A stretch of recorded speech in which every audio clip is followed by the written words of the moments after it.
In scanning mode, mostly when scanning at lower magnifications or over a large area of the specimen, the electron beam can stray off of the optical axis. You can see this in the example I'm showing here. As I move the picker tool, the direct beam marked by the ROI on the diffraction image moves around. The strength of this shift depends on the microscope model and the magnification. Most new microscopes include optics to correct this position-dependent shift on the fly. On both Joule and Thermo systems, the correction is called D-scan. D-scan artifacts can also be removed from 4D STEM data post-acquisition using digital micrograph. Start by using the picker tool to extract a diffraction pattern from the 4D STEM data. Now use the rectangular ROI tool to draw a box around the 000 diffraction disk. The extracted diffraction pattern will be used as a reference for a drift measurement and alignment by cross-correlation, so make sure you have high signal and the diffraction pattern is typical and representative of the dataset as a whole. If necessary, sum over multiple pixels to improve the signal-to-noise ratio. Make sure the unscattered beam stays in the ROI over the whole dataset by moving the picker ROI around to the four corners of the 4D dataset. Adjust the ROI size if necessary.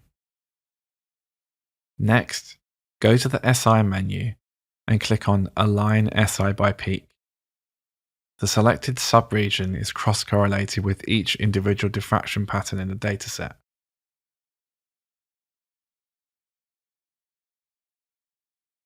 The software outputs a map of the cross-correlations and the measured peak shifts in X and Y. Examine these maps. If you are happy with the measurements, apply the correction and the software will create a new aligned dataset.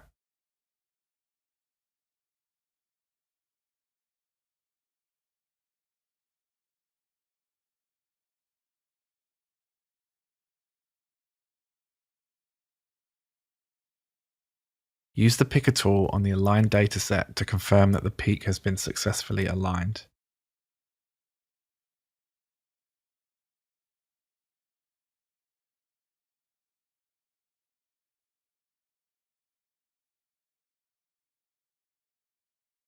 If the Alt key is held down while clicking on Align SI by Peak, the software will open a window allowing the minimum cross-correlation coefficient to be specified.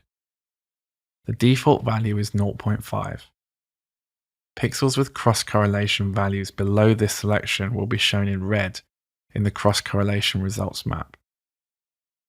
Finally, if there is insufficient memory available to create an aligned dataset after using Align SI by Peak, the software tells us and asks if we wish to perform the alignment in place. Note if you choose to go ahead, this operation can't be undone. This is not recommended for raw data or unsaved data.